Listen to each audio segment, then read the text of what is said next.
کراچی کے علاقے گلشن معمار میں فائرنگ سے پولیس اہلکار جاں بحق ہوا۔ پولیس کے مطابق اہلکار صدام حسین موٹر سائیکل کو پنکچر لگوا رہا تھا اور اس دوران سفید آلٹو کار میں سوار 4 مسلح ملزمان نے فائرنگ کی اور جائے وقوع سے فرار ہو گئے۔ پولیس کو جائے وقوع سے 9mm پسٹل کے 5 اور 30 بور کا ایک خول ملا۔ جاں بحق اہلکار صدام حسین گلشن معمار تھانے میں تعینات تھا۔ وزیر داخلہ سندھ ضیاء الحسن لنجار نے ہدایات کی ہیں کہ واقعے میں ملوث ملزمان کی گرفتاری کا ٹاسک کسی ماہر اور باصلاحیت افسر کو دیا جائے۔ کراچی کے علاقے گلشن معمار میں فائرنگ سے پولیس اہلکار جاں بحق ہوا۔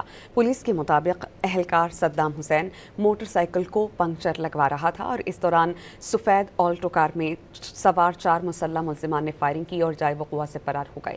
پولیس کو جائے وقوع سے 9mm پسٹل کے 5 اور 30 بور کا ایک خول ملا۔ جاں بحق اہلکار صدام حسین گلشن معمار تھانے میں تعینات تھا۔ وزیر داخلہ سندھ ضیاء الحسن لنجار نے ہدایات کی ہیں کہ واقعے میں ملوث ملزمان کی گرفتاری کا ٹاسک کسی ماہر اور باصلاحیت افسر کو دیا جائے۔